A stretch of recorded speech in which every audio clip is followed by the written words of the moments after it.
बहुत सारे लोग वैसे हैं कि जिन्हें मोटिवेशनल स्पीकर या ट्रेनर बनना है। जो लोग मोटिवेशनल स्पीकर या ट्रेनर बनना चाहते हैं उनमें से मैक्सिमम लोगों को वर्तमान में पता है कि उन्हें बुक रीड करनी चाहिए कि जिससे उनको नॉलेज प्राप्त हो सके और वे मोटिवेशनल स्पीकिंग का या फिर ट्रेनिंग का काम स्टार्ट कर सके।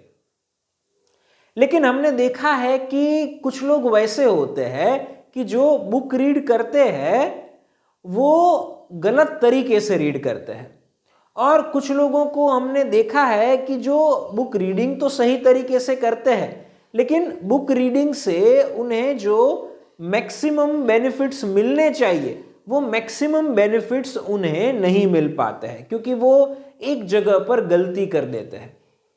तो आज के इस वीडियो में हम आपको यह बताएंगे कि अगर आप मोटिवेशनल स्पीकर या ट्रेनर बनना चाहते हैं तो आपको बुक रीडिंग करते समय किन चीजों का ध्यान रखना चाहिए। इस वीडियो में हम आपके साथ 3 टिप्स शेयर करेंगे। आप लोगों के लिए हमारी जो सबसे पहली टिप है वो यह है कि बुक रीडिंग करते वक्त आप उन टेक्निक्स को किस प्रकार से फॉलो करेंगे यह सोच लीजिए। अब हम आपको कह रहे थे ना कि कुछ लोग बुक रीडिंग तो सही तरीके से करते हैं लेकिन उसका जो मैक्सिमम फायदा मिलना चाहिए वो फायदा नहीं मिल पाता है, तो यहां पर वो लोग चूक कर देते हैं। और वो गलती जो है वो कुछ इस प्रकार की है कि लोग जो वो बुक रीडिंग करते हैं लेकिन उसका प्रैक्टिकली कैसे इस्तेमाल करना चाहिए वे नहीं सोचते हैं।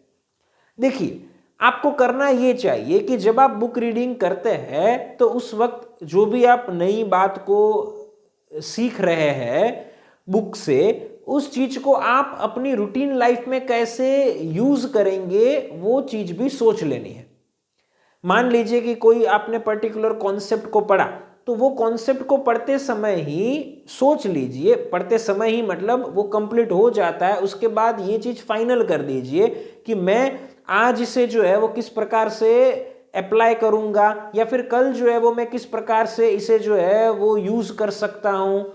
ये चीजें हमें सोच लेनी है। जब हम इस चीज को सोच लेते हैं तो होता यह है कि हम उसे प्रैक्टिकली अप्लाई कर पाते हैं, और प्रैक्टिकली जब इसका इस्तेमाल करेंगे तो हमें आइडिया आएगा कि किस प्रकार का रिजल्ट जो है वो इससे मिलता है, या फिर कौन कौन सी प्रॉब्लम्स जो है वो आती है, या फिर क्या जो है वो प्रोसेस हमें फॉलो करनी चाहिए कि जिससे हमें बेस्ट रिजल्ट्स मिल सकते हैं। और ये जो हमारा पूरा एक्सपीरियंस होता है वो फिर हम लोगों के साथ शेयर कर पाते हैं।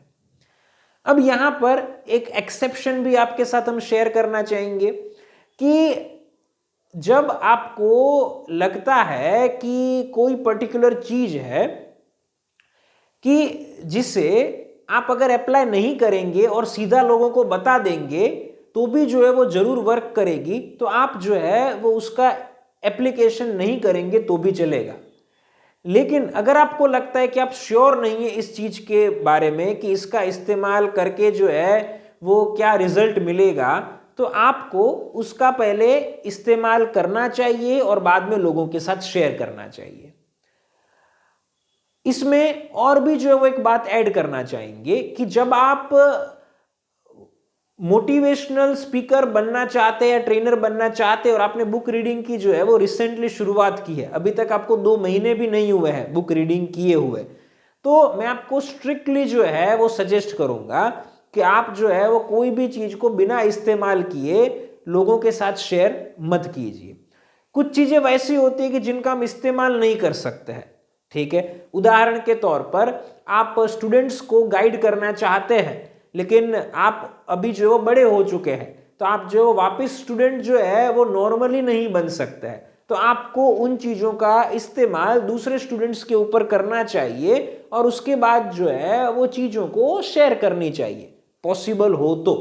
अगर बार बार जो है वो आप बुक रीडिंग को जो है वो करते हैं और फिर आपको जो श्योरिटी आ जाती है, भले ही आपने उसका एप्लीकेशन नहीं किया है तो भी, तो आप जो है वो लोगों के साथ डायरेक्टली शेयर कर सकते हैं।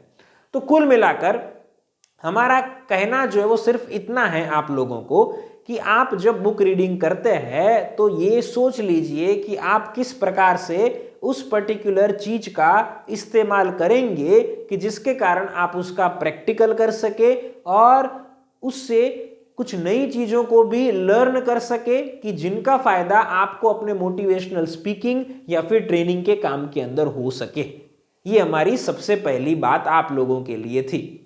हमारी जो दूसरी टिप बुक रीडिंग से जुड़ी हुई है वो यह है कि आप हर रोज किसी एक फिक्स्ड टाइम पर ही बुक को पढ़िए। हमने देखा है कि कुछ लोग वैसे होते हैं कि जिनका बुक रीडिंग का कोई फिक्स्ड समय नहीं होता है। लोग जो है वो कभी कभार सुबह किताब पढ़ते हैं, कभी कभार रात को किताब पढ़ते हैं, कभी कभार दिन में किताब पढ़ते हैं, कभी कभार शाम को किताब पढ़ते हैं। तो ये चीज नहीं होनी चाहिए।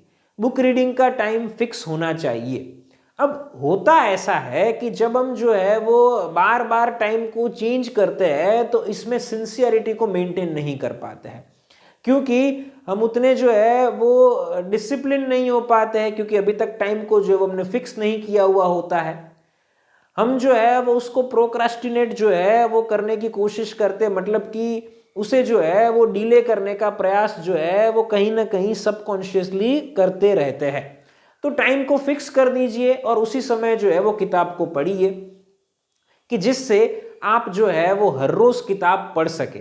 जब आप टाइम को चेंज करेंगे तो हो सकता है कि हर रोज आप किताब को न पढ़ सके और उसके कारण कंटिन्यूटी मेंटेन न हो सके। कंटिन्यूटी मेंटेन इस काम के अंदर एटलीस्ट शुरुआत के समय में नहीं होगी तो आपको रिजल्ट नहीं मिलेगा।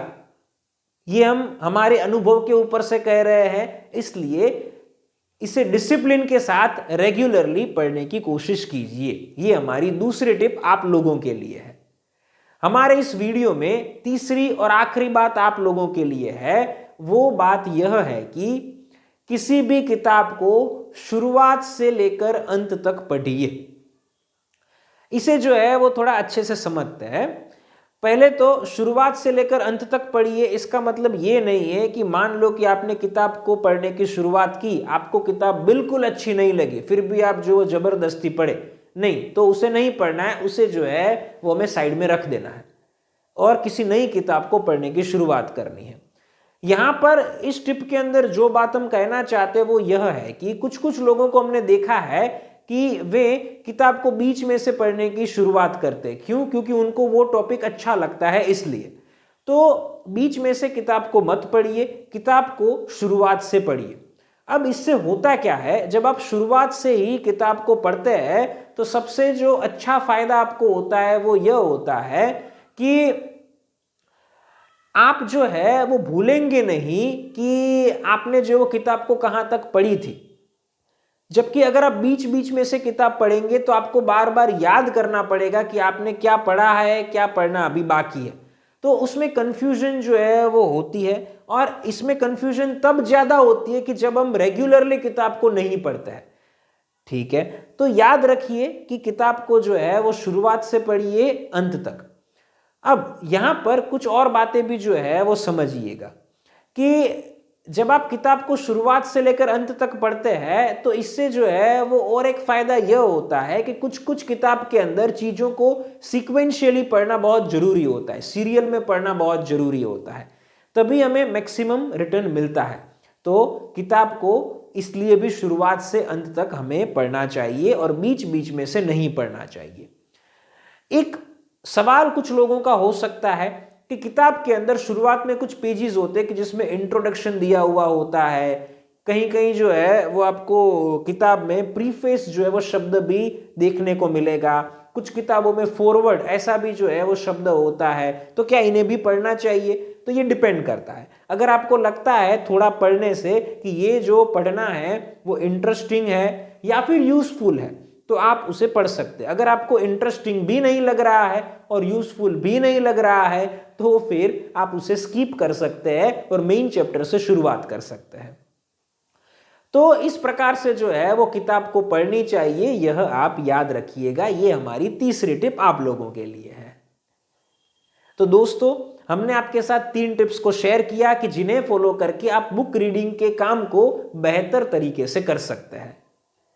इस वीडियो में तो हमने आपको सिर्फ 3 टिप्स दी कि जिन्हें फॉलो करके आप बुक रीडिंग को बेहतर कर सकते हैं, लेकिन अगर आप मोटिवेशनल स्पीकर या ट्रेनर बनना चाहते हैं और उसकी शुरुआत से लेकर अंत तक की क्या सिस्टम होनी चाहिए उसे सीखना चाहते हैं और प्रैक्टिकली अप्लाई करना चाहते हैं, तो आप हमारे online live train the trainer course को ज्वाइन कर सकते हैं।